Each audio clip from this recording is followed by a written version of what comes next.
Good afternoon, everyone. Hey, Jim, how are you today?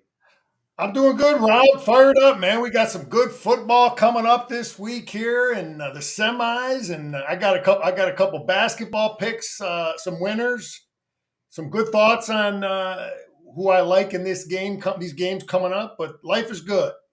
Excellent. Well, it's not football like we had in the opening scene there, but it's American football. NCAA. What did you think of those games last week? Yeah, it's amazing. Ohio State is you don't know which team you're going to see sometimes. We've seen them at home almost get beat by Nebraska and then get beat by Michigan. An 8-5 Michigan team, and then and then they look great. So um, and then the Arizona State. I don't know. Maybe they're a pretty good team. They got a hell of a quarterback. Um, and that was a heck of a football game. They came back. You thought Texas was going to blow them out, and but Arizona State has a hell of a coach. I think the guy is he's a brilliant young coach. Um, but they're great games to watch. Should be interesting this week. Yes, it should. Let me ask you this. Michigan beating Ohio State. Do you think that lit a fire under Ohio State? Do you think it changed anything? Did it change the coach's mindset, the player's mindset? How much does that enter in? Rob, I think those guys are highly recruited, competitive guys. They have their goals up on their wall over there. Win the Big Ten championship, beat Michigan, win the national. Those are up on their wall, and I don't know that these guys need have any more level of motivation to play as hard as they can. They're playing on national television. They're playing for a national championship. They have a lot of reasons to play hard. So I know people like to talk about some of that stuff, but I think they're going to, they're playing just as hard as it is as they would if they had won that game to win a national championship. So, uh, you know, I think it's matchups. Playing Michigan is not a great matchup for Ohio State. Why do you think that is? Well, What's your I think Michigan is, it's they want to come with tight ends and fullbacks, and I think Ohio State did things defensively these last couple of years to be able to stop those type of offenses, but and it sure wasn't that we hung a bunch of points on them. Michigan only scored 13 points. But I think defensively, Michigan spends a lot of time figuring out. Those guys spend the whole year figuring out how to stop each other. Michigan. I'm a former Michigan player. I understand that game. They spend a part of every week of practice figuring out how to stop the Ohio State. So Michigan spends a lot of time on them. They took away their best stuff. They played a lot of zone. They were not. I think Michigan's game plan against Ohio State was we're not going to let we're going to stop their run game the best we can, neutralize it. You're not going to shut it down. We're going to neutralize their run game, and we are not letting Super Freak number 4 beat us. I think that was Wink Martindale's game plan. We are not letting this guy beat us. So he had all kinds of help and coverages, and a little bit of wind helped Michigan too. But people. I hear people in the media, and you and I are now media, but they talk about the Michigan blueprint for stopping Ohio State. Why didn't Tennessee do it? Why didn't Oregon do it? Well, you can't create a new defense in 1 week. You do what you do, and I think Wink Martindale had a great game plan. And again, it's a 365 day process of figuring out what your plan is to stop your number one enemy. well, something that's surprising in that game, people complain that Ohio State didn't throw the ball enough, but they still threw it, I think 36 or 38 times. Yeah, I think what Michigan did, Rob, was they played a ton of zone. They minimized the passes. They minimized every pass was the guy was tackled. It was an 8 yard gain. It was not a touch. Like as soon as I put that Tennessee game on, I mean, they threw a bomb to number 4 within 5 minutes of putting the game on because they were playing man free. Wink at Michigan said, we're going to play zone. We're not letting it. We're going to make them go the long way, and then we're going to try to have a great red zone defense. You know what I mean? We're going to give them the short passes. We're going to tackle them in space, and then now we're going to get them in the red zone and try to keep them the field goals. And I think that's what his game plan was. And Tennessee had a different philosophy. Georgia did too. They're playing man coverages, and again, a little bit of wind helped Michigan, I think, when they did play Ohio State. Well, I think you have some plays to demonstrate how Ohio State. Can you guys hear me? I hear you, Coach. I hear you. Yeah, I'm here. All right. Just in Technical time, Coach. difficulties have been lifted. Awesome. Hey, Rob, do you want to talk about those 2 games? And then get into the film? How do you want to do it? Yeah, well, why don't we talk about the Ohio State game first, and then get into the film on what Texas might do, how Michigan beat them, and what Texas might do. Hey, Coach, just so you know, I have a Michigan-Ohio State game loaded, and we can look at that when we're done. Coach, Okay. you go ahead first on your thoughts on Ohio State and Texas, then I'll follow up. Yeah, I think that's going to be a great game. I think, though, Texas has shown some weaknesses. I think that their opening drive, I think Sark does a great job of game planning their openers, their first series, and they're effective moving the ball. And then they tend to struggle. They get that lead in both games. They've gotten a lead, and then they haven't been able to pull away. It looked like this was going to be easy. They could pull away, and then they haven't. I'm not sure up front how good they are on the offensive line. We'll have to see. They've played well in certain games, and then other games they haven't played as well. I think they struggled in the last game against Arizona State up front. And I could sense that Sark was getting frustrated, but I think it's going to be an exciting game. I think Ohio State's hit their groove. I think they know who they are. I think they're aggressive on offense now, and I think defensively they've always been pretty sound. So, giving those guys 8, 9, 10 days to get ready for an opponent.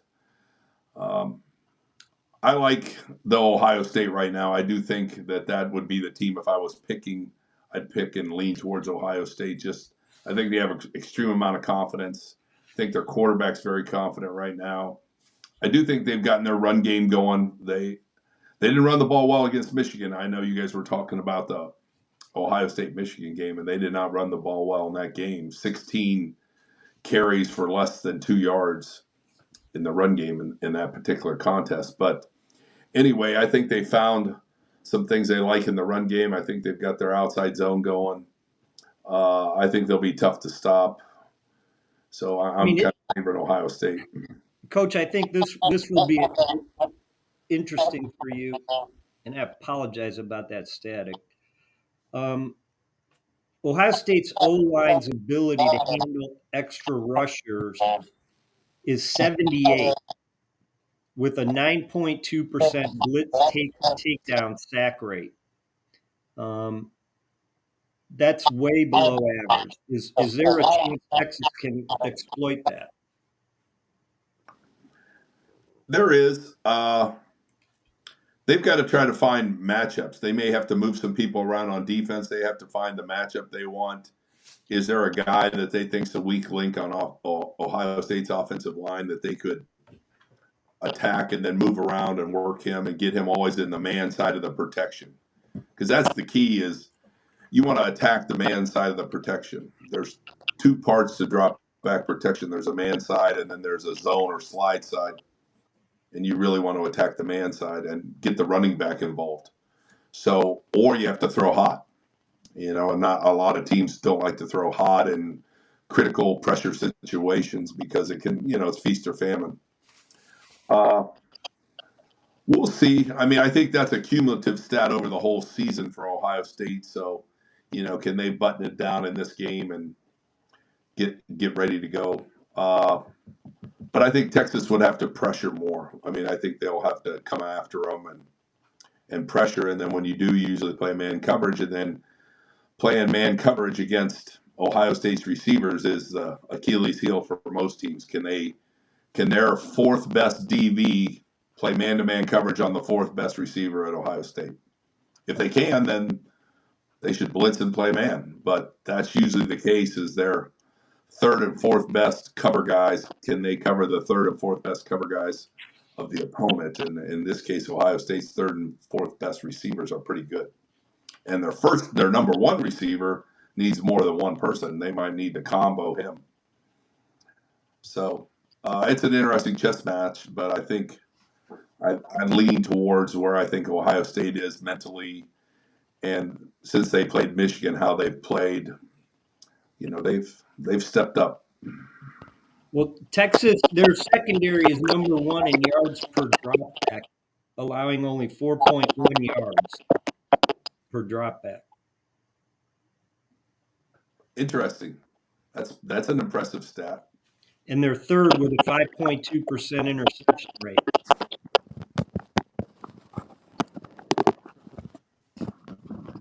Well, that'll be probably the game then, because I don't see Ohio State winning the game because they ran the ball up and down the field. I think it'll be how well do they execute when they need to in the passing game. So, Texas has pretty good stats. I mean, based on those figures, it's interesting, some of these stats too, because you're talking about stats. My 40 years in coaching, some of the stats you talk about, like, we don't even use, they aren't even on our radar. Like, they're not part of how we break down teams and analyze them. But the analytics people, they have all the stats now. So, completion percentage and yards per attempt, yards per completion, those are stats that we use in football in the coaching world. We don't use some of those other ones, pressure ratio and all that as much. Interesting stuff. Well, Jim, why don't you bring up some of the game film? Let me just give some quick thoughts on it. Then I'll get if you want to look at that film. But hey, Coach, I look at Ohio State. You think about Ohio State; they're an inconsistent football team. I watch them almost get beat at home by Nebraska. Michigan, okay, that whatever that is, but yeah, they've got momentum now, and that's what I'm wondering. Which Ohio State team are we going to see? They played well at home against Tennessee, and they did great against Oregon. So that's a concern I have. Their quarterback is inconsistent throwing the football. One of the big things I think Texas quarterback, the guy is deadly accurate. And Jim Knowles defensively is all over the place. And I think Texas has the ideal quarterback to go against a Jim Knowles defense with, Sark coaching them up, getting them ready for all of the creative stuff that Knowles is going to do. And I just the line is 5.5, and I'm looking at this game, and I'm like, which Ohio State team are we going to see? I'm looking at, Ryan Day versus Kwiatkowski. He's the guy. He's the D coordinator of Texas. And then you're looking at Sark versus Knowles. Where's who has the edge there? But I watch Texas run all over Michigan. That's a whole different animal. And I've watched Texas many times this year. But I'm just concerned. I have a good feeling about the Texas quarterback, how deadly accurate he is. And I'm thinking the 5.5. I think the game should be 3. I guess that's where I'm at on that game. If I had to pick it, I think the game should be 3, not 5.5. That has me just thinking Texas a little bit. That's my thoughts. And I'll jump into this film now if you want, Coach. If you want to look at Ohio State, Michigan. Rob, is that what you want to do now? Yeah, we can head that way. You guys still? Yeah, let's do that, and let's see what Texas might be able to do to beat Ohio State, because that's going to be the toughest. I think Texas has the toughest road here. Coach, listen, I can, you obviously can't control the telestrator, but I'll just run some plays, and you can look at Ohio State's front here against Michigan. Can you see everything, Coach? Yes. Okay. Run, I'll yeah, just just I'll just run it back, and if you want to jump in with a thought on do you think yeah, Ohio State's going to run the ISO type stuff? yeah. I mean, right there, that last play. I mean, they dropped the free safety down to be the extra defender. Played man free on that. Watch him drop the free safety down into the box. Weak. If you And had to guess, Coach, if you had to guess, how much, what percentage you think Knowles would play zone or man against Texas? oh, that's an interesting question. I'm not sure because obviously you don't want to give up big plays. I mean, the two most telling stats in a victory or a loss are explosive plays and turnovers. And Sark loves to attack and loves explosive plays and creates explosive plays through scheme and matchups. So he's a master at that. And that's what Ohio State's done too. They try for a lot of explosive plays. I mean, the days of just driving the ball 15 yard or 15 play drive down the field is very limited. Uh, so What do you think about? Can you see like this? right here, Ohio State's blitzing. They're bringing Sam Mike. So they're bringing Sam Mike from the field, and they're containing with the field end. Yeah. So this is a tough one because the look at the back has to pick up the pressure. The will linebacker then is going to pick up number 3 to the field. You can watch him. Coach, if you're Sark and you've watched Knowles now and you've watched 13, 14 games, what do you think he does that you might say is something you can exploit? Obviously, it's tough. He's a good defensive coordinator. Is there anything that you know about Knowles that you might say, you know what, this might be something that we can do? Well, there is, but Texas doesn't do it, which is run the quarterback. They don't quarterback draw, quarterback zone option, zone read option, those type of things where the quarterback is the ball carrier, the extra man, because Knowles is going to put an extra hat in the box. Even if he's playing zone, he's going to have an extra hat there. But the only way you can equate the numbers is to run the quarterback, and that's just not what they're going to do with Ewers, the quarterback at Texas. He's just not built that way. So then Sark's got to go RPO instead of running the quarterback. Then you've got to RPO. RPOs are good against zone. They're not as good against man. You got to win matchups in man RPOs. So uh, I think he'll pressure and play a lot of man. I really do. I just think he'll be smart about when he does it. Hey, Coach, everybody, the word is blueprint, right?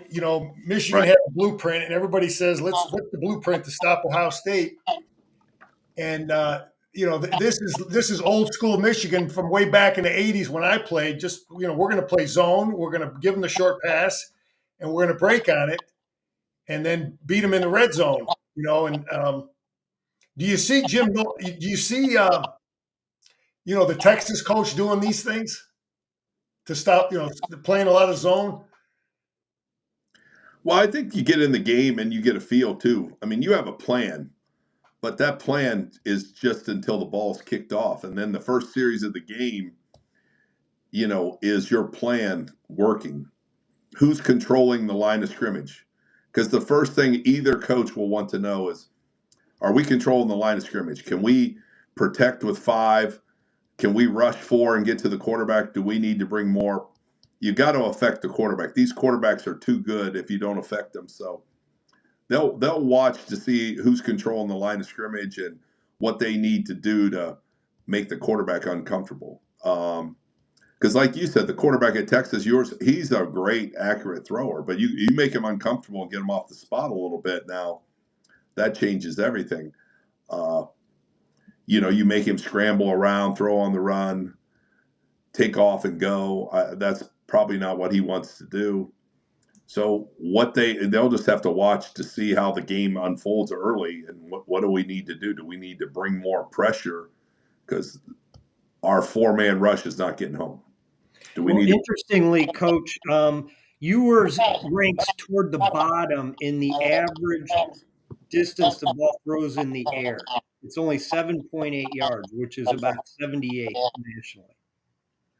Yeah, because I mean, Sark has a lot of RPOs, a lot of quick throws. He's a ball out guy. I mean, he doesn't really want to stand back there and have the quarterback progression read and hold the ball for 4 or 5 seconds. He understands that they're not built up front. I talked about that earlier, that they've had some trouble up front with their O line, and I know Sark. He even commented at halftime of one of the games, and he commented after one of the games that we've got some things we've got to clean up front in order to be more effective. So, you know, I think that's what they got to figure out. Can they hold up against Ohio State's D line? If they can't, then they're in trouble. I mean, then Jim will play the zone. If 4-man rush for Ohio State can put pressure on him, I think they will stick with just a 4-man rush, play some zone, and go like you said. If not, then they'll start pressuring him. But I think he'll be very smart about when he pressures and plays man, and he'll do it enough to make it a real interesting game for him. Coach, you talked about their zone. Ohio State doing a good job with their zone lately. And this is something Michigan. I thought they took away their best stuff. They stopped their best stuff. And played pretty darn good in the red zone. Do you see Texas doing like this play right here? Do you see Texas being able to do these kind of things? Run it back one more time. This is probably their best run play, right? Would you agree? This is probably Ohio State's first play you put in. Yeah, it's a divide outside zone. It's outside zone with a tight end slicing back. It's the number one run play in the NFL, to be honest with you. Outside zone with the tight end slicing back to cap the backside edge. What was, that wasn't a bad gain, but that's moving the front. I mean, just not letting the front be set. I think they can move the front or stem the front, do some things up front to the O-line without blitzing necessarily. But yeah, I think that is one of their favorite plays, and Ohio State had that going in the last 2 games. Yeah, Michigan was able to be great in the red zone and hold them to 3, and then this kid just had a bad day against Michigan. Yeah, he missed 2 field goals, so that they were costly. Took the wind out of their sails. Made the first one there, but yeah, I think Texas is a good football team. They haven't overpowered teams. I mean, I thought they had Georgia in trouble, and then they couldn't put them away, and then I thought they let Arizona State hang around, and they couldn't put them away. I just think that they haven't shown the finish, the killer instinct, the closeout on teams. And I think that's because they can't run the ball when they want to. I think they have to rely too much on scheme and short passing and those type of things. And, I don't think they're built that way. Here's Michigan now with the they bring Alex Orji in, and Texas at times has brought Manning in to run this kind of stuff. The Right. quarterback keep RPOs. I wonder if that's something that Sark will do. Michigan had a little success here with their running quarterback. Well, I think Sark will have a package for Arch Manning. No question. I think he should. That's what I was saying before. I mean, that's what hurts those defenses is the quarterback run game. Can the quarterback, he's the extra hat that they don't have accounted for. And there's, outside zone against Ohio State, but I do think that Texas will carry in a package for Arch Manning. He's a really dynamic athlete, and they'll have something for him quarterback run game wise when they need him, because they know that their main, starting quarterback is not really efficient in that area. That's not yours thing. Yeah, this is the key, Coach. This is what I always look at is, the line of scrimmage. You can tell early in the game. Yes. I'm a Michigan guy, and I just saw a little bit of movement here, a little bit of movement. They Well, give, I think that is why Michigan won the game. I think they won the battle up front. I yeah. think they won the battle up front on both sides of the ball. And we've said it before, but I mean, the team that wins the rushing battle in the Ohio State Michigan game wins the game 23 years in a row. So if you run the line, own the line of scrimmage, control the run, and run the ball, you're going to win that game 23 times out of 23. Now, I don't know what the stats go back past that, but that's a pretty long haul for a stat to be 100% rushing total, win game 23 out of 23. So obviously they won the line of scrimmage because when they needed to run the ball, they did, and they were much more effective yardage wise, yards per carry, and efficiency. So Yeah, Ohio State did they're pretty Knowles is pretty darn good in short yardage. This is when he got hired there, I didn't know how good they would be there because he's defends all that spread stuff in the when they were in the Big 12, but he's pretty darn good in short yardage. They stopped Michigan here. yeah, Um, they are. They do a good job of that. and this is the one thing, Coach, too, that for everybody's all high on Ohio State, this kid will do this. The Ohio State quarterback. I mean, this was a huge play in this game, 3rd and 9. And he does this. Michigan just disguises a little bit, and I guess he maybe thought he was going bailing out on that third. And he jumps that route. So I guess my point is, yeah, their quarterback has been known to make a few mistakes. Yeah, that's why you can't give them pre-snap reads that are accurate. You've got to give them a pre-snap read that changes, that the post-snap read is different. So that's what both of these teams will try to do, is give the quarterback false looks. The look that he sees pre-snap will change as the ball's being snapped, and can he decipher what they're going to? Because they can, roll the coverage and play zone with, a clouded coverage, a corner support coverage. They can play roll, they can blitz, they can play man, they can play invert. There's What's a lot of invert, coverages. coach? Invert is when the safety drops down into the box and the linebackers widen out. So you get some kind of inverted coverage where the safety is not a high player on the hash. He drops down in and plays like a linebacker.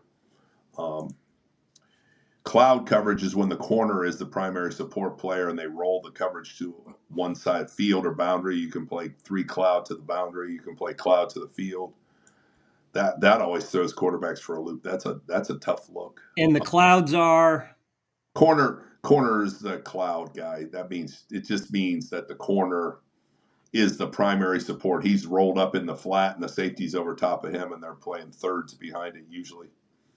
so one thing I found interesting about Texas is 35% of their pass plays, the ball was thrown at or behind the line of scrimmage. Very similar to the offense that Michigan ran. Mm-hmm. Yeah, I think that's where, and then Sark takes his shots when he gets them. They're usually off schemed up plays, which he does a nice job, and they have some gadget plays they carry. But I mean, he's just trying to build confidence with his quarterback, just get him in a rhythm, throwing the ball, completing passes that are easy. I mean, he's trying to give him layups. I call them layups, just 7-yard passes are layups for these guys at this level. I mean, the talent they have, like behind the line of scrimmage, those are RPOs or screens. Short passes, quick game, quick RPOs. But yeah, he's trying to get the ball out of the guy's hand. He doesn't want him to be back there and hold the ball, and he knows that isn't to his offensive line's benefit to sit back there and hold the ball. So I think And 1 out of 10 of their running plays equated into an explosive play. 1 out of 10. 1 out of 10, 9.6%. So That's not bad. So with as Jim brought up with Noel's defense, how do you get that explosive play? What kind of runs are going to lead to that? Just getting people out of their gaps with shifting the formation or motioning, or like sending sliders back the tight end or fullback sliding back to the backside. Just trying to change the picture for the defense. So same thing. The defense tries to change the picture for the quarterback, but the offense tries to change the picture for the safeties and the linebackers as to where to fit. And they do that by motions and shifts or having people start off the ball and then they slide back to the other side, divide the defense. Yeah, Coach, this is something that if I'm sure Wink said, Monday when the players came in, we're going to stop the run, and we have to tackle in space. We're not letting them throw it over your head. Rob, you want to know about how you keep people from having explosive plays? This is how you Yeah. do it right here. The guy catches the ball for a 4-yard gain, and you tackle him. It's a lot. It's a lot. It sounds easy, but that's super freak out there. That's that 5-star kid. And that's not easy to do. But Michigan was able to do that against this kid, and that makes it easy to slow them down. Yeah, they did a great job of tackling in the game. Michigan was very efficient, very well coached, great angles, great leverage on the ball, and they were able to tackle Ohio State and prevent a lot of explosive plays. They really contained that part of Ohio State's game. Credit to them with being in position, and not only being in position, then making the play when they were in position. Yeah, and if this game comes down to a quarterback's ability to run, definitely advantage Ohio State. This kid's an athlete. He's going to Yeah, make. he is. He's a big athlete. He's a big kid, and he's an athlete. He's not afraid to take off and run. So it'll be an interesting game. It'll be about adjustments. Yeah. Whatever they game plan up, it's going to be about how well they adjust. To me, these are two pretty equal teams. Like you said, I think the spread should be more in the 3 range, but I think they're making it challenging for the bettors. I do think that these teams have talent. It'll be a chess match. Who adjusts the best throughout the course of the game? Who handles the red zone situations and the end of half situations the best? Hey, Coach, Rob, this was Ohio State's biggest play of the game. Okay, and this is key. How do you keep them from having keep this play to 15, 20 yards?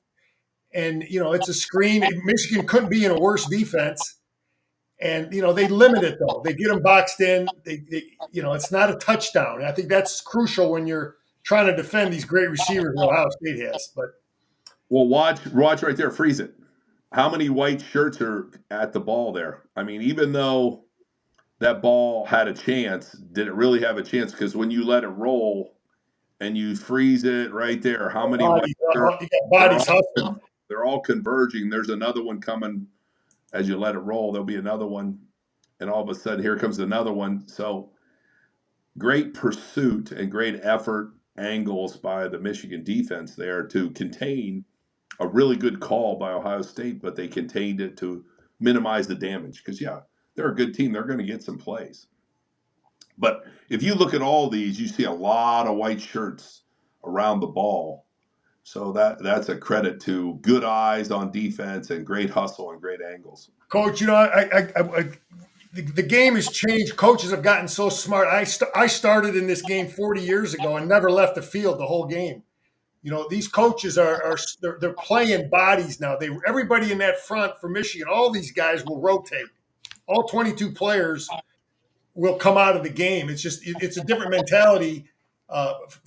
Defensively coaching and even offense, they rotate players. So it's good to see that. That no one's playing tired. You have no excuse not to hustle to the football. Jim and Coach, I want to throw out a couple things, because a lot has been made about Ohio State and Texas buying their roster, right? Right. 24 of the top 50 players in terms of number of snaps in this game will be in their 4th or 5th year of college. That's significant to me. Experience. Some people don't want to talk about that. I think it's key in these big games, critical situations, important moments in the game where more veteran players who've been through more. These are veteran rosters. I think Here's what you're going to really love, Ed. Of the 20 linemen who will see the most action, 19 signed with that school out of high school. So 19 of the top 20 linemen in this game are at the same school they started with. which means player development is still important to offensive line coaches and programs. You got to you got to recruit the right guys and develop them and keep them in the system. Because when you move offensive linemen to 3 systems in 5 years, and the terminology and the technique and the communication and the playing with the guy and understanding the guys around you and understanding the coach, it's hard. It's really hard. I mean, all the guys that I've coached that I've brought in the portal, very few have been real productive the first year. Their second year at the new place, coaching them, they tend to really shine. But the first year, it's hard to adjust, especially if you don't get there for spring ball. But yeah, I mean, that's a player development position, more so than any other position.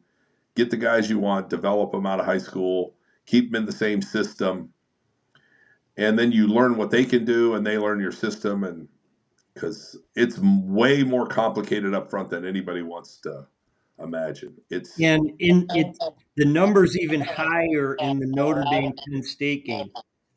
Out of the top 100 players that are going to, in terms of snap numbers in that game, 85 are with the school they signed with out of 100. Interesting. So the top teams in the Midwest, I mean, Texas isn't, but the other teams, Midwest teams, Notre Dame, Ohio State, Penn State, they recruit their linemen and keep them and develop them. Don't let them get away. And most of them are high school products that they've found and loved and developed. And Texas the same course, but I mean, not in the, they're not Midwest, obviously. They're Texas, but they have good high school football down there. I'm sure most of their linemen are from Texas that they've recruited and developed. The only position that's an exception, Jim, take a guess which one? Quarterback. Quarterback. 3 out of the 4 are transfers. Yeah, you invent. You let someone else recruit a guy. Like Michigan's got this kid coming from Fresno. It's like, the big boys didn't recruit him because whatever, he was small, this, that, or whatever. And now you can make mistakes in recruiting, and you just go ahead and steal a guy from somebody else. But there's That's one that moves around a lot. The quarterbacks, if you looked at all these bowl games, that's one of the things that I didn't like in all these bowl games is very few of these teams that were middle of the road bowl entry, 6-win teams, 7-win teams. They didn't have their starting quarterback because he was in the portal moving somewhere else. the final 4, though, although 3 of the 4 are transfers. Aller's making his 29th start. Howard has made over 40. Ewers and Riley Leonard from Notre Dame are in the 30s of games started. You look at last year, right? Both of the quarterbacks for Washington and Michigan had 30-plus starts. Yeah, there. Hey, Rob, you want to start? You want to get into the other game? I got some thoughts about Notre Dame, and I didn't. If you guys want to keep looking at film, I mean, it's your. No, absolutely. Let's bounce over. Coach, you want to go first on Notre Dame? What your thoughts are with Notre Dame, Penn State? Yeah. I'm excited about that game because, once again, I think that'll be a game in the trenches. It'll be physical. It'll be up front. It'll be winning that battle. That's how they like to play. That's who they are. Notre Dame's proven that. They're great Notre Dame is really good on defense. And I think Tom Allen, I don't know if everybody out there knows that Tom Allen is the defensive coordinator at Penn State. And he was the head coach at Indiana for quite some time. Did a good job there at Indiana. He's a great defensive coordinator. He'll have that team ready to go. They played great defense in their last game to get the win. I liked how Penn State played. I think I think it's going to be a defensive battle, to be honest with you. I think that's going to be a low scoring game. I think both teams will play really good defense. I think both offenses will be somewhat conservative, be smart.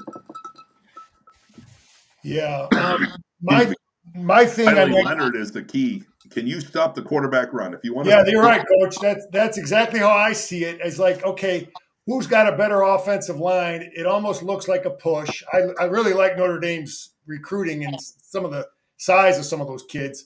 yes, Almost a push there at the offensive line. At tight end, Penn State's got the good player there. Running back, it might be a push.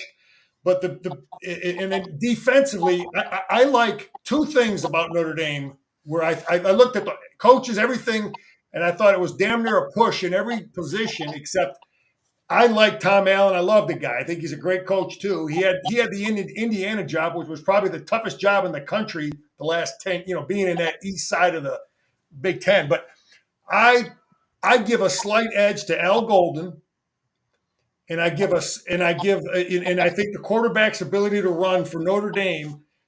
The game is mine. I already bet it. Notre Dame is -1.5. I think the Notre Dame quarterback will be a difference in that game, and I've also like Al Golden slight edge over Penn State's defensive people. So that's how I look at the game. Slight edge in those two areas. Otherwise, everything else is just about a push. yeah, that's why I think it'll be a close, low-scoring game. I think they'll play it close to the vest. But I think Riley Leonard, can you contain him? I talked to Tom Allen this past week, and that was, the concern was how do you get him stopped in critical situations? Don't let him run the ball, and Notre Dame will scheme it up. They'll scheme up how to get him the ball and how to use him. He's a big kid that runs well, makes plays in critical situations with his legs. So, And here's what they can do. Last week in the second half of that game, they ran 31 plays for 97 yards and nearly had the ball the entire fourth quarter. yes. Something else, Coach, that's hurting Penn State that no one's really talking about, and James Franklin went crazy, is about the portal. He lost his running quarterback. They have a package for that kid. They Yes. run him a lot. So this if you're, and I've been this guy. You have your starting quarterback, and now your backup is hurt. So now you're down to your third or fourth kid. That limits how much you're going to run Drew Allard. They got two more games they want to play. So I think that situation really hurt Penn State's offense because it'll probably limit how much he wants to run that kid. I agree. Yeah, I think you got to be real smart now because you've lost your backup, and it's a whole different deal if he goes down. Even if he goes down for a half or a quarter, just because he gets shaken up. But you got to be real smart, real judicious about when you use him. But I like what you're saying, and I agree with you. I think that's going to be the key. Coach, I just got to tell you, as a 25-year high school coach, when I get a 40-year legendary college coach like you telling me, I kind of agree with you on something, that's like a great compliment. I just got to let you know that, man. Well, I know you could take, we could, disagree to disagree. We can agree to agree, but I mean, I think you're on it with this game. Like I said, I think it's going to be a defensive struggle. I think, can they control the line of scrimmage? I think both defenses play really well. Be interesting to see. The kicking game may be the difference in these two games. That may be something that we haven't even talked about. We talk a lot about offense and defense. We don't talk a lot about the kicking game, but that may be a piece of this game that's interesting as well. The kicking game, because these kickers, you stop people in the red zone with really good defense, then the kicker better make every one of those. Because if he starts missing, then you get behind, and you're all of a sudden you're kind of pushing a little, stressing. So you guys are both on Notre Dame. Do you think it's going to? How close of a game do you think it's going to be? I would say it's going to be a freaking 3-4 point. It's going to be a close game, but I just have those. you look at a game, it's like where's an advantage for either team, and I see the Notre Dame's quarterback converting a couple first downs with his feet more so than the other kid, which could decide the game. And then I see Al Golden, who I think is brilliant. I see him taking that tight end quarterback offensive. I see all the little bullshit they do, and they do have a hell of an offensive coordinator. Here we got the guy from Kansas. You know what I'm talking about, Coach. And Kolonicki, he's doing some different things, but I just see Al Golden with a slight edge. And Rob, what is the over under on that game? I don't know what it is, but I have a strong feel about Notre Dame in this football game, but I do have Texas with the 5.5. I'm not as strong on my feeling for Texas as I am for Notre Dame. 46.5. Yeah, I think Coach 46.5 would probably put us at the under. Yeah, I would go under on this one. Mm-hmm. Yeah, we were, Rob, if you want to review, we were all wrong about the Clemson game against Texas. We thought that game would be a low-scoring game, and Clemson never stopped them. I thought they'd be better on defense. And Coach, we were right about Iowa State covering. Yes, but but we were wrong about our friends, your good buddy's friends' ability to really slow down Miami. And I thought that he would slow him down more. And I didn't think that kid was going to play, Right. I thought they would too. I thought they'd slow him down a little bit more. But one thing that was interesting in the first round there of the playoffs, not first round, but the second round, all the teams that got a bye, all the conference champions lost. So you win your conference, you get a bye 0 for 4. That was the way it played out. Yeah, we just lost Coach. Well, I think Notre Dame and Penn State. Up there he is. Okay. So you're saying all those teams that had a bye, they were 0 and 4. Coach, I know this is a player, and you've dealt and prepared for bowl games. That 2-week off deal, how you handle it as a coach is crucial in terms of, you want to give them time off, but you also want to stay nasty and hungry. Dan Campbell here in Detroit talked about keeping the engine idle. That's the term he used this week, keeping the engine idle. And it's a fine line between staying sharp and fast, but you also want to get guys healthy. So, it looks like, maybe they took a little too much time off. Yeah, I don't know what to make of that because I think that's interesting. But they played a 12-game season. The 13th game, they won their conference championship. They're excited. They're conference champs. They just went through a 13-week grind. We got a week off, and then we all lose in the first round of the playoffs. So I don't know what that means other than the teams that were playing. Everybody says, well, the rest, you got an extra week. You can rest up. You can do this, but it didn't help any of those teams. So however they strategized their week off in there before they played, it didn't work for them. Where the other teams just kept the momentum and kept going. So maybe at this time of year, momentum is the most important thing, is continuing the routine, staying in your routine, keeping your momentum going, keeping everybody in rhythm. Yeah, there's I was part of 5 bowl games as a player, and I just I think you gotta, as a coach, you gotta get that right, man. You gotta. Bo beat us up pretty darn good. Maybe a little too much, but we were ready. So yeah, it's a fine line. And what's the secret sauce there? And some guys have it, man.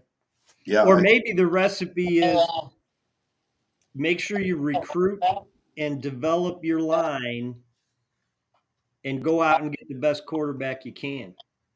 Because all of these teams did that except for Penn State. Aller's been there from the start. Yeah, Aller's an Ohio kid. He's from Medina, Ohio. Anyway, you're right about that. Maybe people are going to learn that you don't build an offensive line in the portal. So that doesn't happen. You build an offensive line through high school recruiting and player development within your program. And then your quarterback is your quarterback. Find the best quarterback out there that fits your system and bring them in, and there you go. But you can get film on a quarterback. See, that's what's great is these guys have played a lot of games, but there's a lot of film on Riley Leonard. There was a lot of film on some of these guys when they transferred.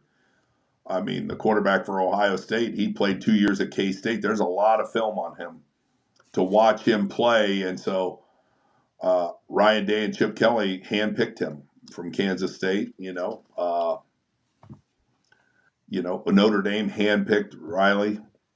So there was a lot of film on him to watch him play, to know what you're getting. And I think that's why you can help yourself at quarterback. You can evaluate those guys. Hey, Coach, let me ask you this: if you were Ohio State, who do you want to win the other side? Notre Dame, Penn State, or just real quick, if you're Texas, who do you want to win the other side? I don't know if that's a legit, decent question that people might be interested in, from a matchup standpoint. Yeah, I mean, most coaches would say we can't worry ourselves with that and not get into it. I mean, Ohio State's played Penn State. They've beaten Penn State. They haven't lost to Penn State in, I don't think, since 2016. So I think they have their number. But anytime you have to play a team again, Oregon showed that.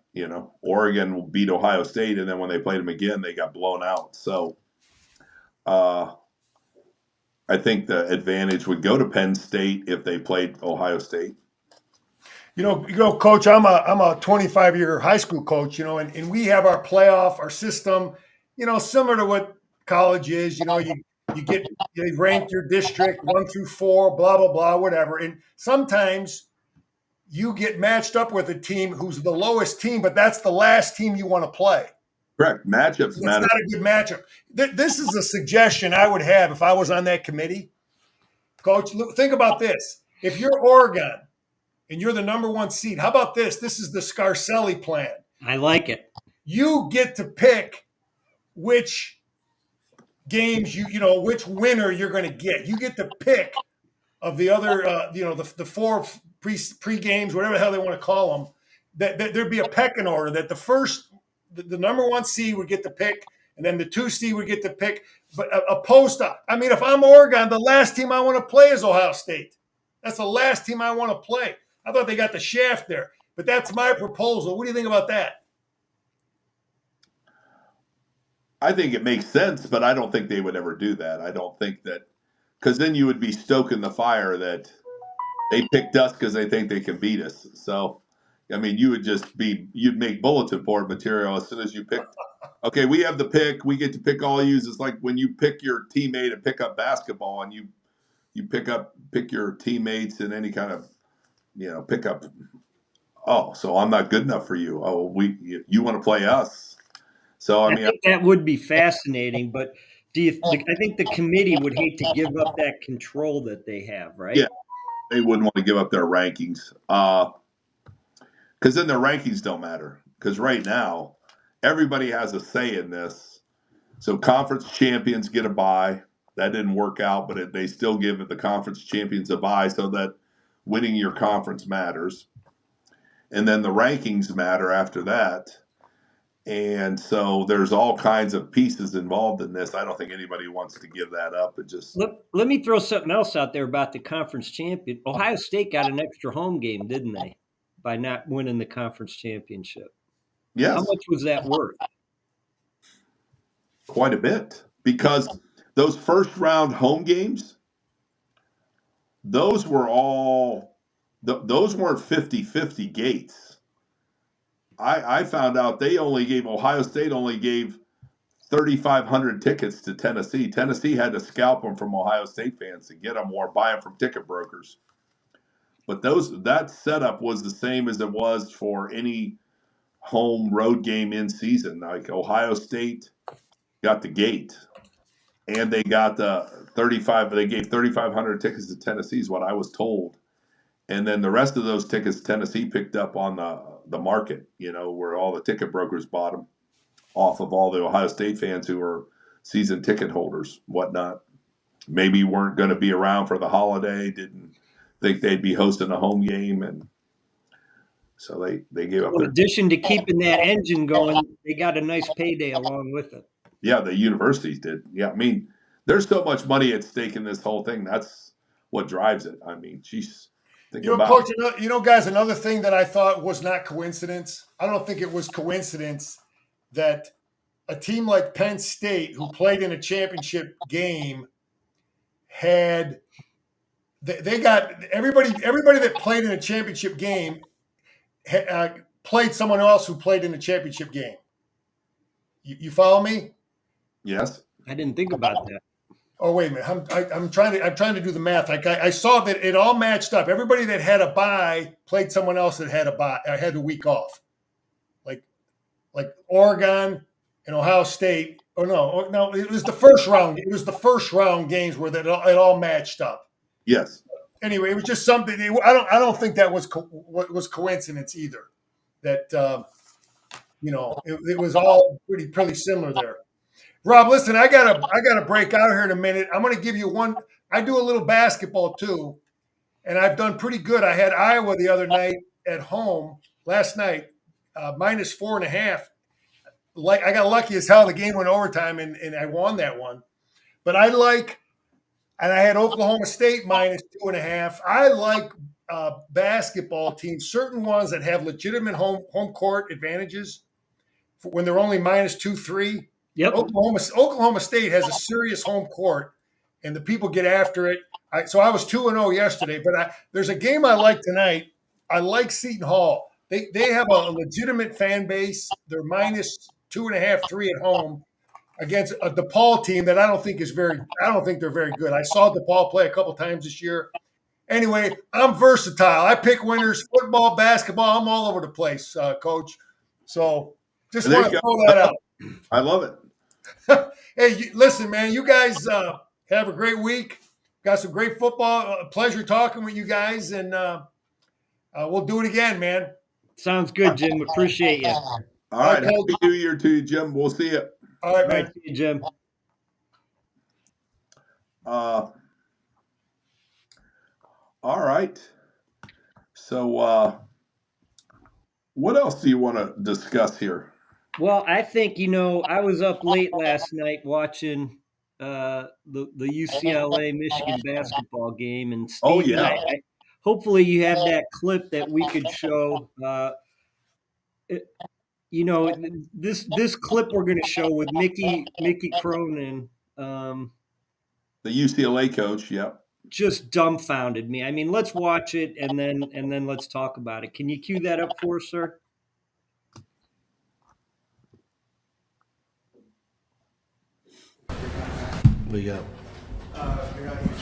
You've had teams in the past that have kind of transformed over the course of the season. Yeah. I mean, what you're seeing now, is this abnormal? No, but Do you look, think this is part of the- there's laws. Look, the truth of this is, okay, if you look at our schedule since December, it's been really tough. And I was worried about our gas tank because this was going to take a monumental defensive effort if they shoot the ball. Yeah, there's games, they've been 4 for 20-something from 3. Wasn't today. When they shoot the ball well, it's really hard to defend them. And I was worried about is our gas tank where it needs to be, and is our mental state. Because if your mental state's What you was the fight final through it. score? Because I know Michigan And I just won think handily. 20, yeah. It was almost 20.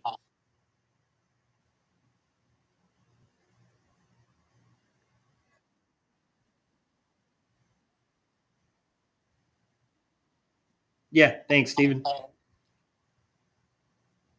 Honestly, what I'm trying to say to you guys, I think that our guys are delusional about what it's going to take to win games.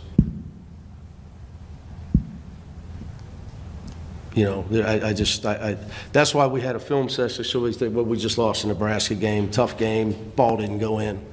No, our defense was embarrassing in the second half of that game. So we gave up our last 3 halves of defense, 42, 47, 47 points, 42, 4. So that ain't going to cut it. Because the truth is, we can't score enough, especially the way we're shooting the ball from the 3, 2 for 20, and from the foul line, miss 11 free throws. The only chance we have, and I told him this on July 8th, was to be the toughest team and have a great defensive team. We don't have anybody that was an all-league player last year in any league. And we got guys from a lot of leagues. That's just the truth.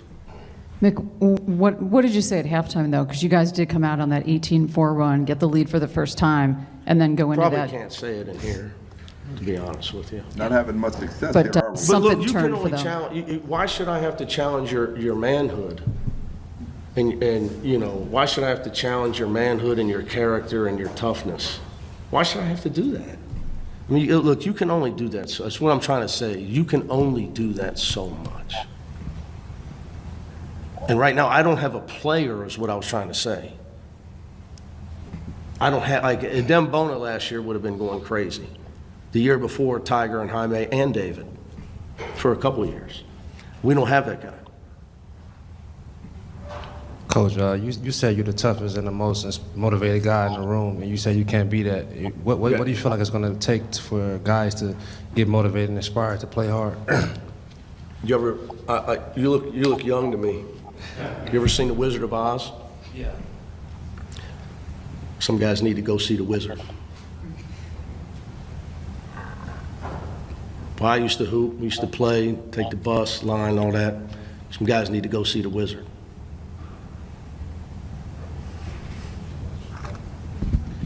Coach, I know you haven't gotten to the film yet. Because it ain't gonna get any easier. Nobody feels sorry for you. You know what I'm saying? Nobody feels sorry for anybody. It's hard, man. I mean, the number one team in the country got beat 30 tonight. It's hard, man. I just wanted to ask, is there anything you're seeing on the court that's different from the Gonzaga game 2 games ago? Yeah, we gave up 40 more points. Or I don't know what the final was. I think we held Arizona in the 50s. You know, Gonzaga. You know, hold teams in 50s and 60s. I saw different as they scored 94. So I could tell from the opening time. I don't know if you guys watch the game. I don't know where they sit you guys, but I'm running on the court to get guys to pressure the ball and to play hard. I'm literally out on the court. Like, I mean, come on, man. Come on. We ain't gonna win it. Look, I think it's pretty clear we're not winning a 3-point shooting contest with Michigan. I mean, if it's a game of horse, they got guys 5 feet behind the line not missing. We got guys 2 for 20. But I just question our toughness. I don't question it. The reality is the reality. You got guys one-on-one and they got position to get a rebound. The guy from Michigan just throws them out of the way and gets the ball. I mean, I would take, if he tried to throw me out of the way, he'd end up on the ground. Now, I might have a foul, but it's got to be what it's got to be. I mean, that's where we're at. Welcome to the Big Ten. That's how I see it. Back to what your point was. Last one, Ben. I'm out of here. Just right. Thanks, Steven. Adai and Will got. So, Coach, you've been for 40 years a coach. There's a lot of things that he did and said in there. He's angry, but he's very cold and calculating, almost like serial killer type angry. What do you think is the most, eye-opening statement he made? Because they have no heart. They're not playing hard. They're soft. They're delusional. Yeah, I mean, he publicly is challenging his team. He's challenging them as men. He's challenging their interest in being aggressive, tough, physical. Are they willing to do that? What is it going to take to get them to play at that level? Because the Big Ten demands that. Having been around the Big Ten for 15, 16 years of my career and watching a lot of Big Ten basketball, it's a very physical league. Football-wise, it's a very physical league. Basketball-wise, and they just came into the league. UCLA, it's their first year in the league, and I think he came from the University of Cincinnati where they played a lot of Big Ten teams, so he knew what it was going to be like in that conference, and I think he's trying to send a wake-up call, a message to his team that if you want to compete in this league, there are things you have to do, but you got to stand your ground when you're on the block and you're boxing somebody out.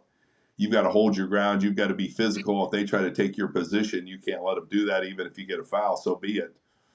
But you can't get pushed around in there, because if they feel like they can bully you in the Big Ten, they do.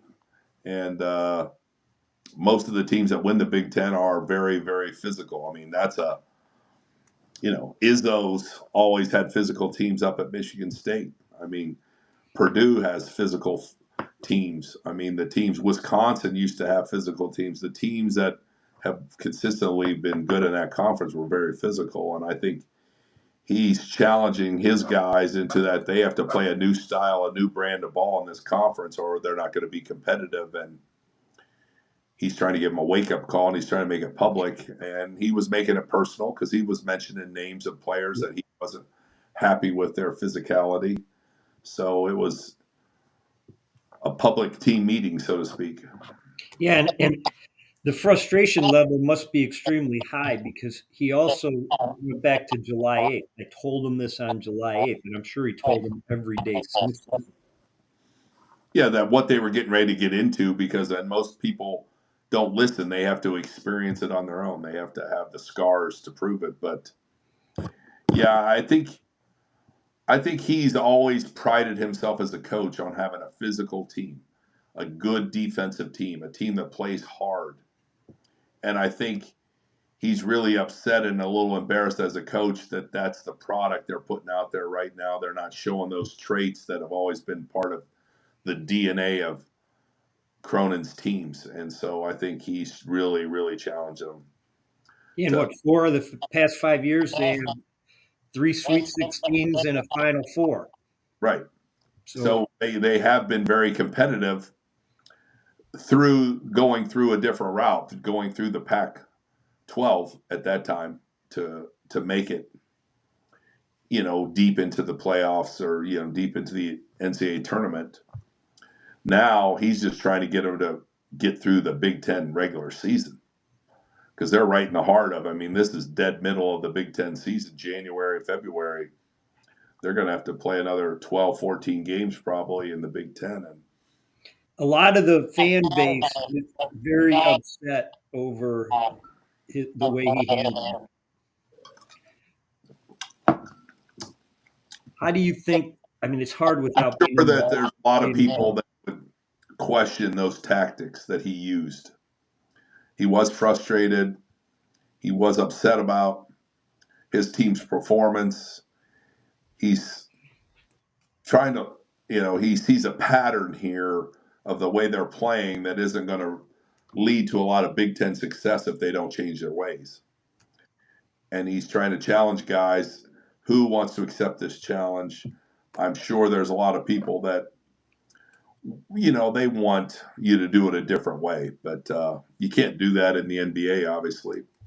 I haven't seen many guys call out their team. I've seen guys call out their team, just not individuals as much as he did. So that was unique to me, seeing the number of individuals that he pinpointed there. But he was maybe talking collectively hasn't worked, and so now he's going to get specific with guys that play.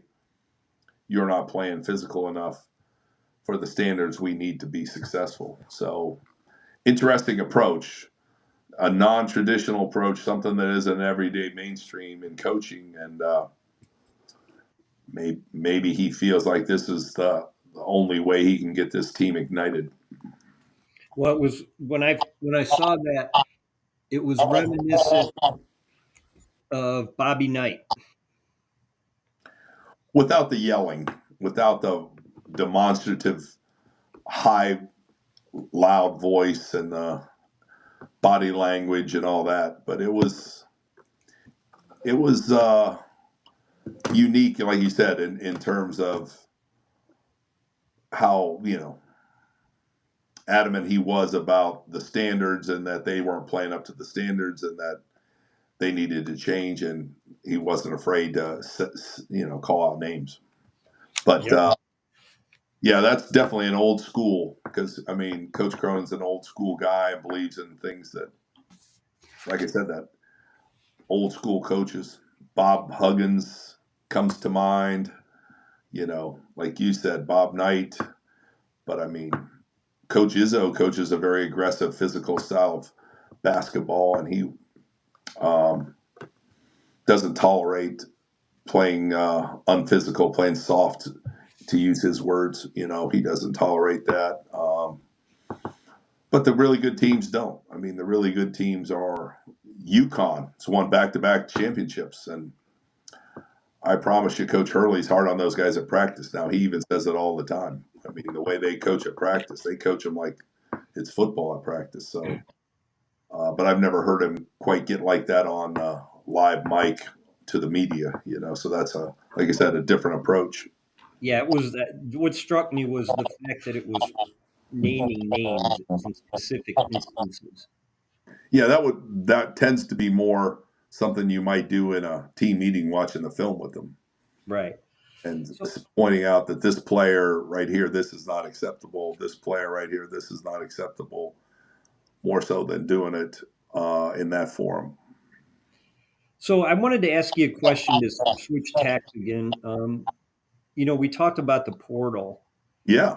And how these teams, Ohio State and Texas spend a lot of money. Notre Dame and Penn State not so much.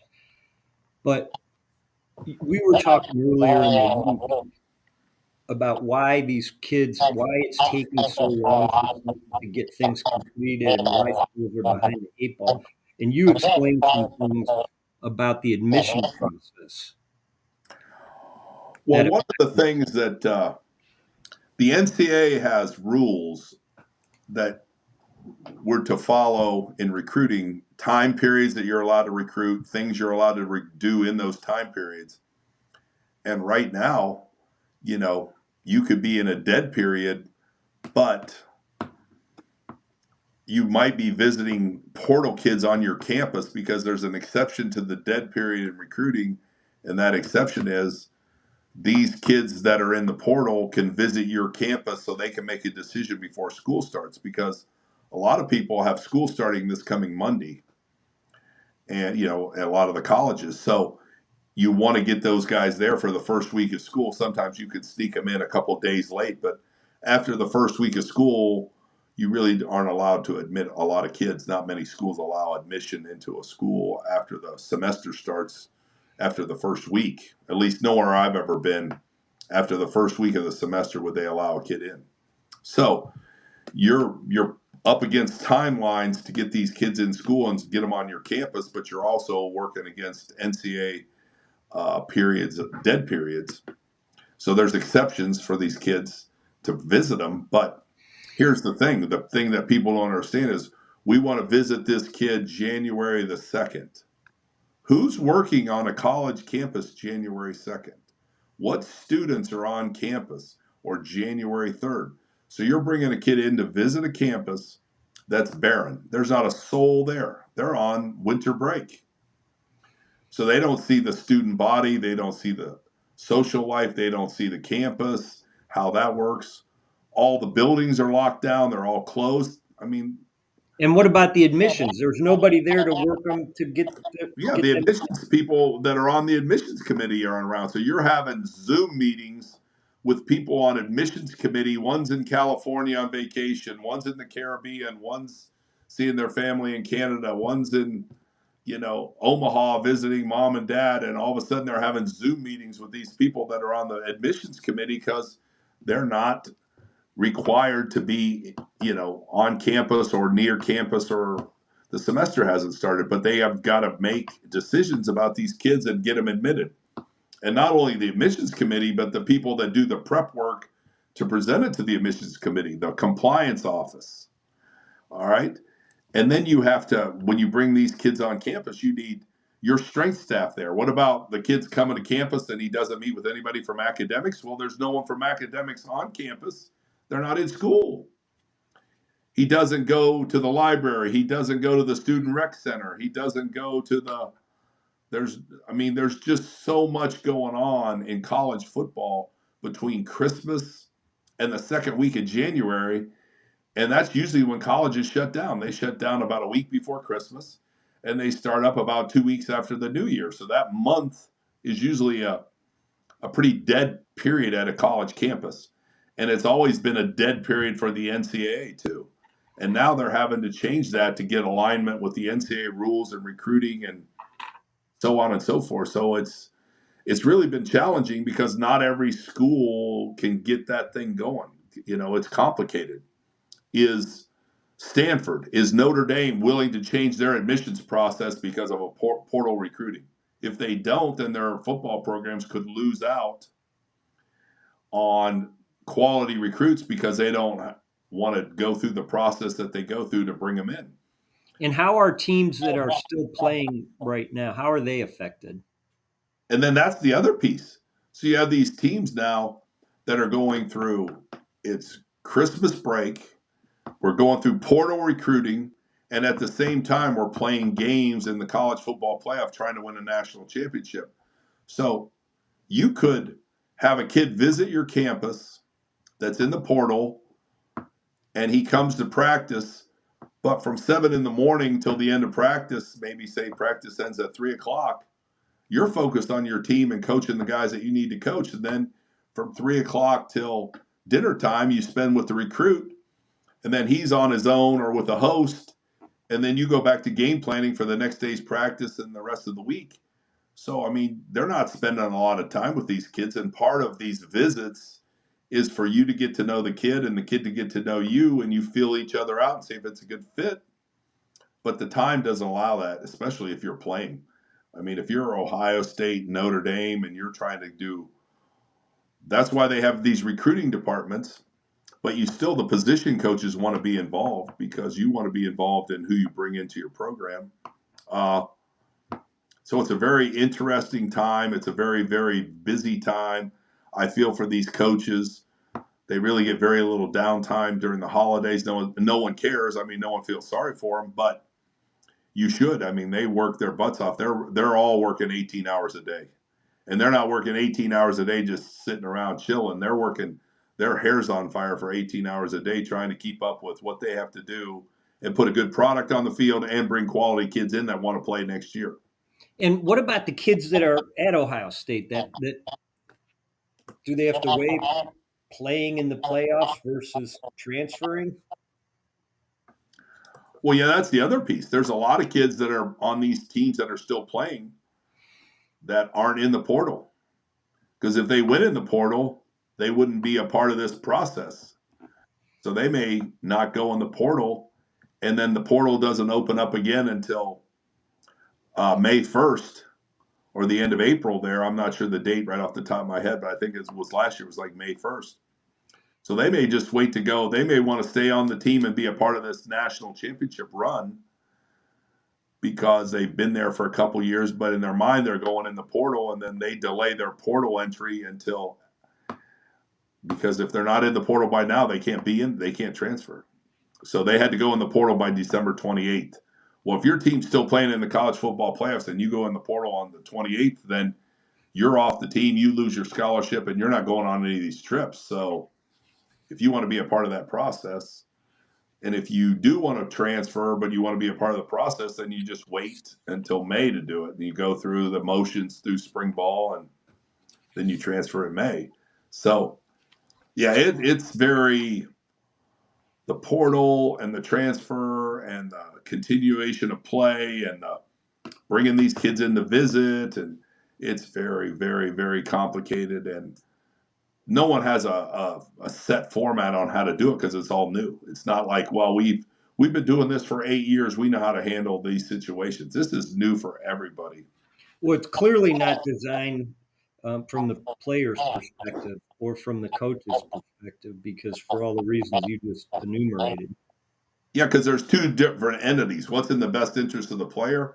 What's in the best interest of the university? What's in the best interest of the coaches?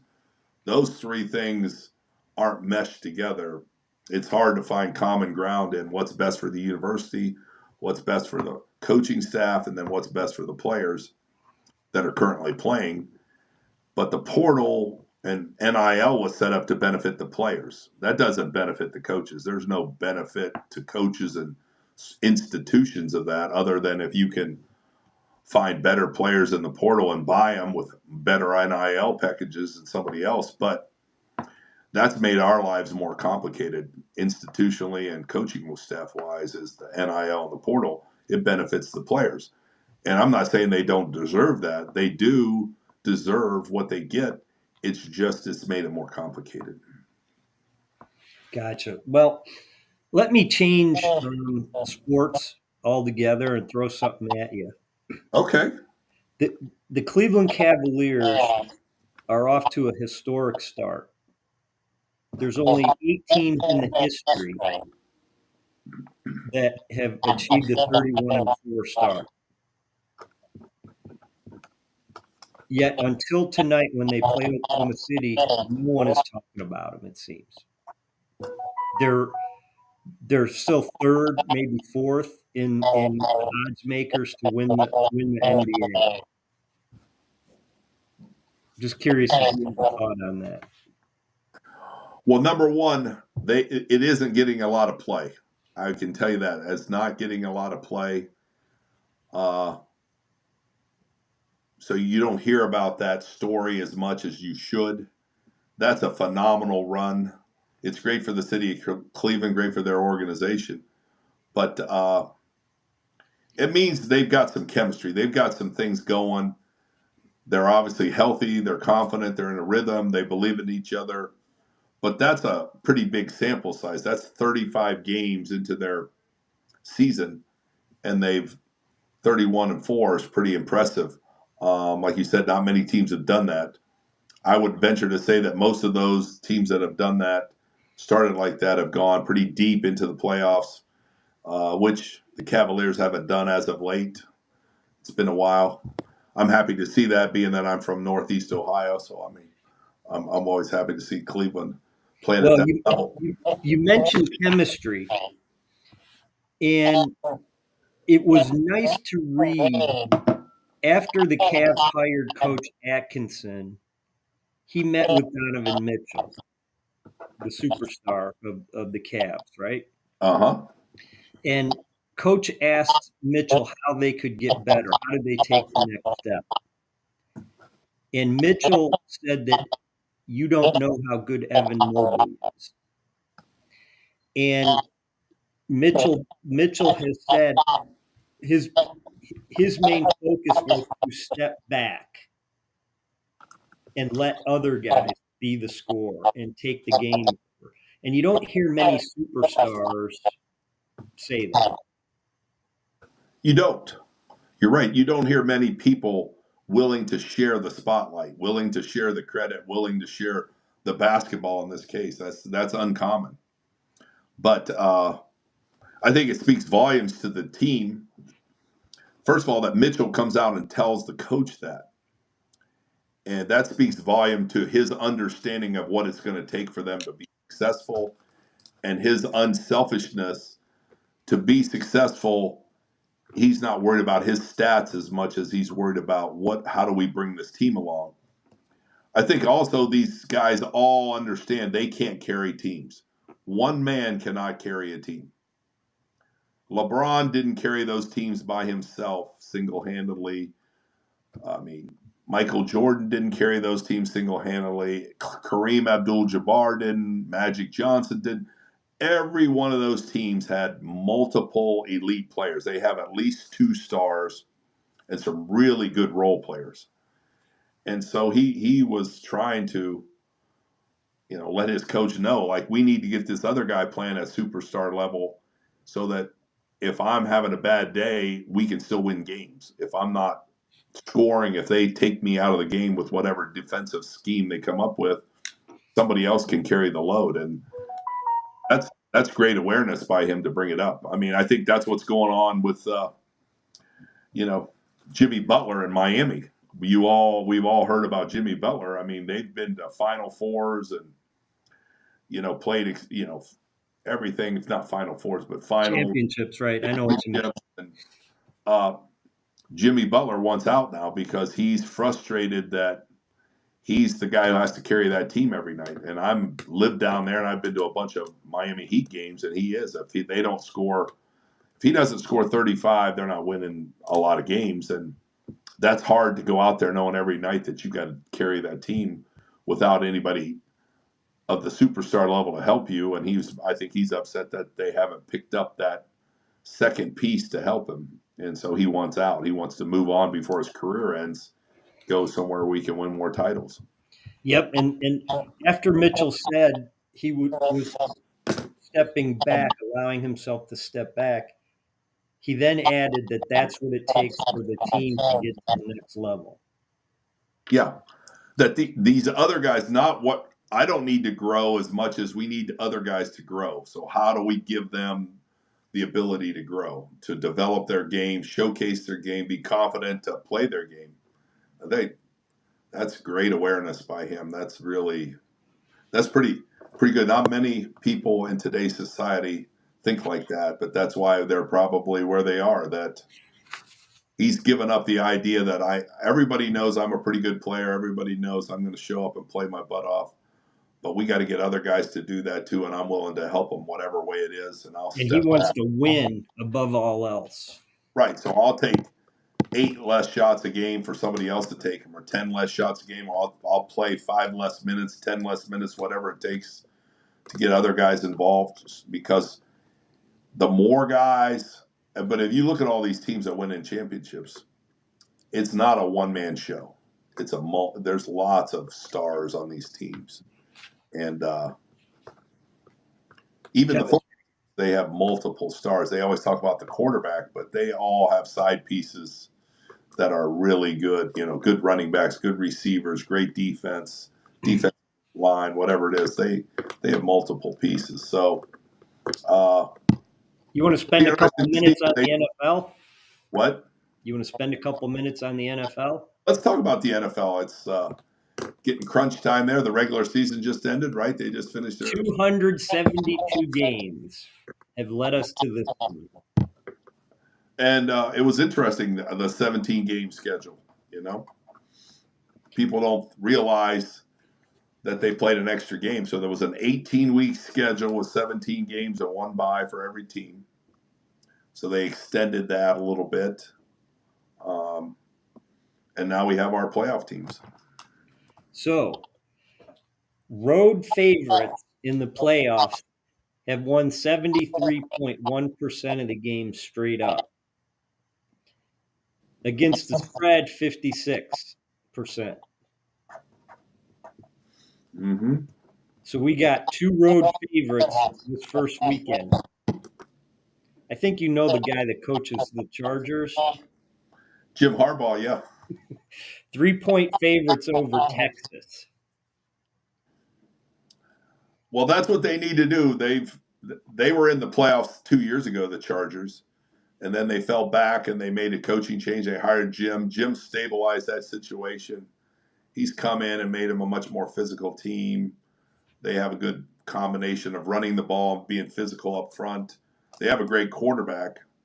And the defense, too, is unbelievable. Well, yeah, they brought in Minter, right, to be their defensive coordinator, who was at Michigan when they won the national championship. And so they have a he like I said, Jim stabilized that with the coaching staff, the things they've done. They had some good pieces in place. They've got to go on the road and win a game. Houston Texans. Who do you like in that game?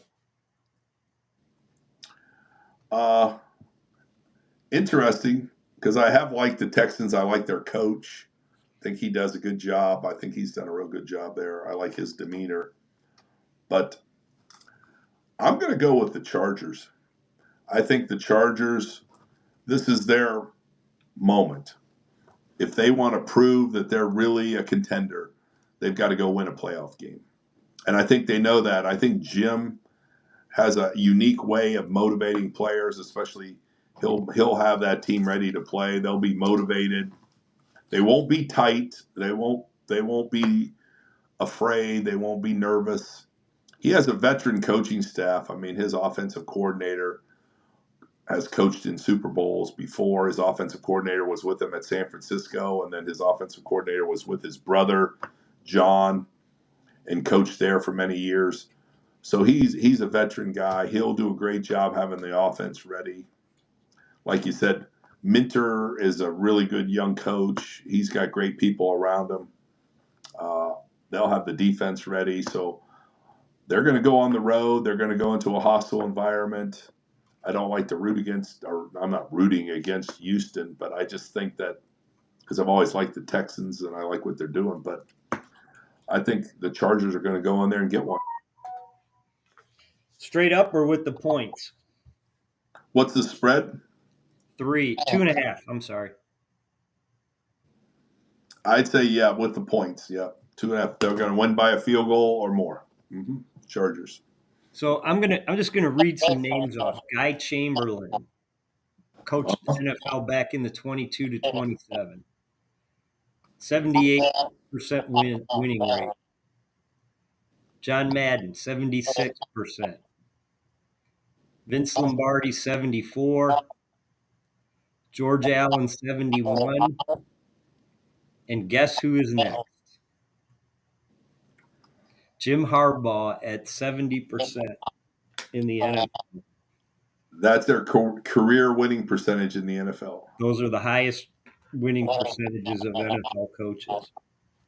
That tells you how hard it is to win consistently in the NFL. That's some pretty elite company right there that Jim's in. Hard to bet against that, and so I would go along with you. I think the Chargers are going to cover as well. I think it'll be fun to watch. I do think, everybody knows the head coach for the Texans is a defensive guy. He calls the defense, so he'll be going against Greg Roman on offense, Jim's offense. They have really good quarterback there. That he's got something to prove. I think him winning a playoff game is going to put him in. They talk about him with his talent and how good he is, but I think he needs to win a playoff game to go into that next category of quarterback in the NFL. Yeah, I think most of these games are going to be exciting to watch. I think there's only a couple I think that are going to be decided by more than a touchdown, but the other road favorite is the Vikings favored over the Rams. The Vikings had a season that no one would have predicted. I mean, no one would have predicted that. Now, they got brought back to reality. They went into Detroit, and it was 14-2 teams playing head-to-head, and they got, beat up pretty good there. Detroit kind of manhandled them. Which was impressive by Detroit. So I think Minnesota will learn a lot from that game. I think they'll regroup. I think they will go on the road. I do like them going on the road out to L.A. and playing the Rams. I think they believe in who they are. I think that game will show them their weaknesses. They'll shore those up. I think they'll go in there because I'm not sure the Rams can run the football well enough to win that game. I don't know if that's their deal. They have, obviously they have Stafford at quarterback. He's really, really good. But I think in the playoffs, it's always proven itself. If you can't run the football, you can't win in the playoffs in the NFL. Last year, the final four teams in the NFL playoffs were all the top four rushing teams in the country. So, do you put any stock in teams that have played each other, given that the Rams beat the Vikings back in October 30-20? I do. That was, but see, now it's October. Like, how many weeks have they played football since then? Like 12? So it seems like it. It's so far removed that I don't think it matters anymore. I think that it'll give an even bigger edge. The Vikings losing to the Lions the way they did and losing to the Rams the last time they played them in October, I think that makes them all locked in. That team will be locked in every day, every word, every practice, every minute of meetings. I think they'll be focused. I think they'll have a chip on their shoulder. One, we lost to these guys once before. We don't want to lose again. Number two, we just got embarrassed on national TV in the last game of the season. We got to bounce back here and show everybody that we were a really good 14-3 football team, because 14-3 is impressive. Winning 14 games in the National Football League. There's teams that have won Super Bowls that didn't have 14 wins. So I think they'll bounce back. I really love their coach. Now, the other piece too, is their coach came from the coaching tree, the McVay coaching tree. So their head coach for the Vikings came from that tree. So I think he'll want revenge as well, to not lose to Coach McVay twice. Yeah, it's going to be. I think it's going to be an exciting game, and I tend to agree with you. I think the Vikings are going to come out on top, or should come out. They have the best receiver in the NFL, don't they? Or at least one of them. Yeah, one of the two. Yeah, them or the Bengals, right? Broncos, Bills.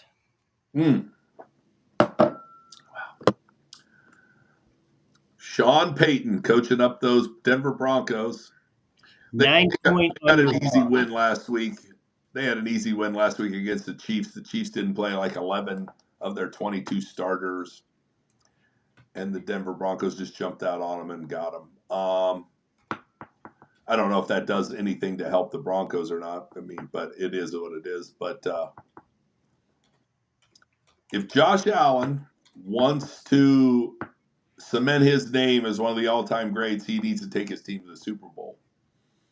So this will be a legacy game. Where they're at, they're good enough to make it to the Super Bowl. Now, can he lead them there? Can he carry them there? Their team is built to do that. Because I would think he would really not want a rookie quarterback in Knicks at Denver to beat him, considering he's been in the league, 5 years now as an all-pro guy. So all-pro, 5 or 6 year vet. I think he finds a way to get the Bills a victory. Yeah, I don't think this game's going to be close. I think Buffalo's going to. It's hard to see somebody stopping them this year, but we'll have to talk about that hopefully next week. It's up in Buffalo, right? Yeah. Yeah, the Bills Mafia, that crowd, that road environment for the Broncos, it's not going to be about weather, because the Denver's used to bad weather in Denver, but it's just going to be about that environment. Can that rookie quarterback handle that environment? I think Buffalo wins that one. Yeah, I think I give them a 10-point favorite in that, probably. Yeah, I see something like 30-17, something like that, if not more, for Buffalo. Yeah.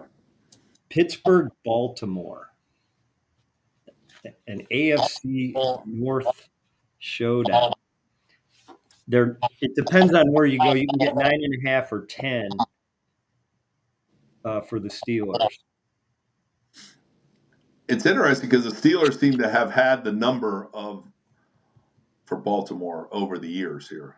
They seem to have their number, but Baltimore is playing well right now. I think the same thing about the quarterback for the Ravens. I mean, if he wants to cement his legacy, I mean, he's been an MVP, he needs to take his team to the Super Bowl and win. And he sure can't lose to the Steelers, who are on a 4-game losing streak, I believe, or a 5-game losing streak, right? Who is the Steelers? Yeah, they're on a losing streak. I think they've lost their last 4 in a row, or maybe last 5 in a row. So 1, 2, 3, 4, 5. Yep. 5 in a row. Mm-hmm.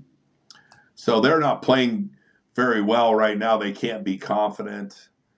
I'm not sure they're in sync.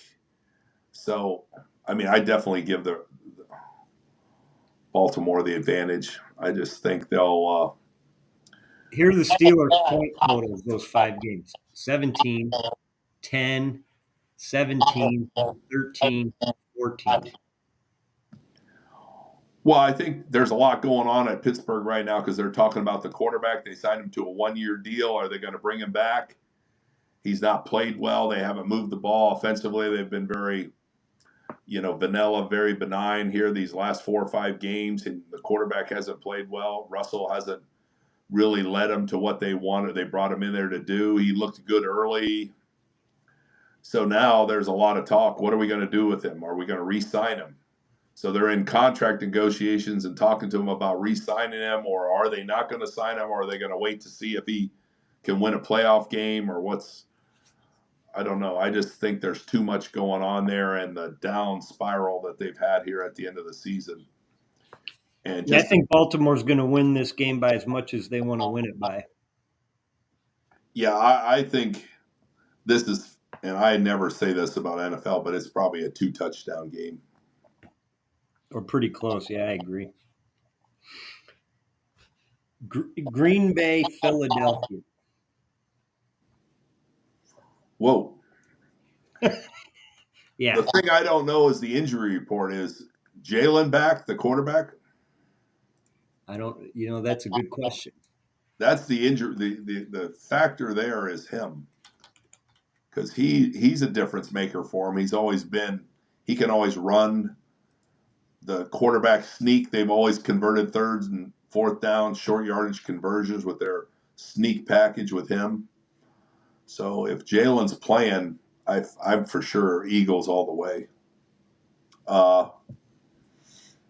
I think Green Bay's a good team. I think they've done a lot of good things. I don't know if their quarterback will hold up under the pressure of this situation as well. Ertz is supposed to be returning to practice today. So I'm an Eagles guy then in this game. And I like the Eagles' offensive line. I like Saquon Barkley. I like the fact that they're going to have a great running game for this. They're going to have the complementary passing game, and they have Jalen Hurts back.